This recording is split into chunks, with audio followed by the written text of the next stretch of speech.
Hello guys, what's up? Magandang araw sa nagtatanong kung paano ginawa yung ganitong transition guys. Madali lang po to guys, para na tong bata to guys. Kayang-kaya niyo po to, kahit bata kaya nito. Tara, samahan niyo ako sa CapCut guys, mabilis lang to. So, pagka-import niyo yung video, record lang kayo sarili niyo. Kunwari, may tinatanggal yung damit. Tapos, hubarin niyo guys. Huwag kayong aalis din sa pwesto niyo, dyan ka rin. Yan, tapos pag nakahubad niyo yan, kung anong action niyo kayo na, yun din ang gawin niyo. Ganun lang guys.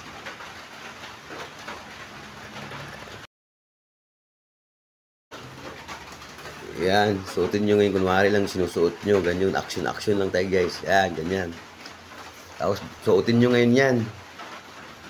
Suotin nyo ngayon yan, tapos, yun, mag-action ulit kayo, kagaya ng ginawa nyo kanina. Yan, yung ganito lang guys, action lang kayo. Kayo nang bahala, ganyan ha.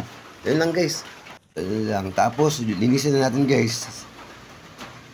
Ano lang to mga konti lang clip natin kailangan dito. Yan, yung sa dulo, putulin na yan. Yung mga di kinakailangan dyan, di na kailangan, putulin, CapCut na logo, tanggalin yan. Tapos punta tayo sa unahan. Linisin natin to, linisin.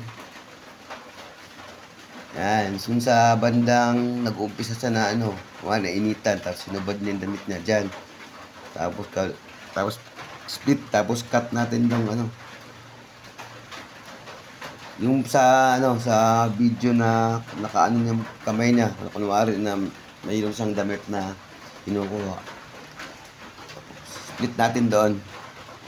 Tapos, pagka nahubad niya, doon din sa parte sa bali na, sa Tagalog niya. Nakaano niya yung kamay niya. Yan, ganyan. Diyan natin puputulin guys, dyan.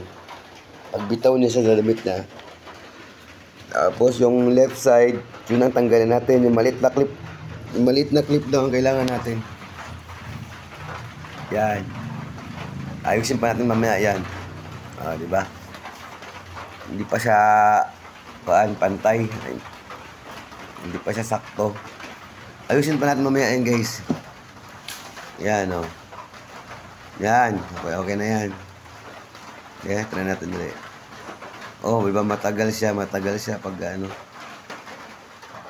Sige, ayusin natin mamaya yan. Tsagaan lang talaga ito guys, tatansyahan kasi yan. Hanggang sa masakto mo talaga yung pag-timing ng kamay niya na may damit sa walang damit. Yun guys, check natin guys. Yung maliit guys, palaki natin yan. Tapos putulan natin ng konti. Check natin ulit. Yan, okay na yan guys. Tapos punta naman tayo doon sa part na susuotin na yung damit. Transition na sa damit, susuotin naman yan. Yan, dito sa part na to. Yan. Puputol tayo dyan guys. Yan, tansyahin nyo guys yung paggalaw nyo, punta sa kanya. Yan, dyan tayo magputol. Split natin dyan. Yung bago pa niya maisuot yung damit dyan. Tapos yung left side, yan, putulin natin yan dyan. Split mo lang yan, tapos putulin natin yan guys, split.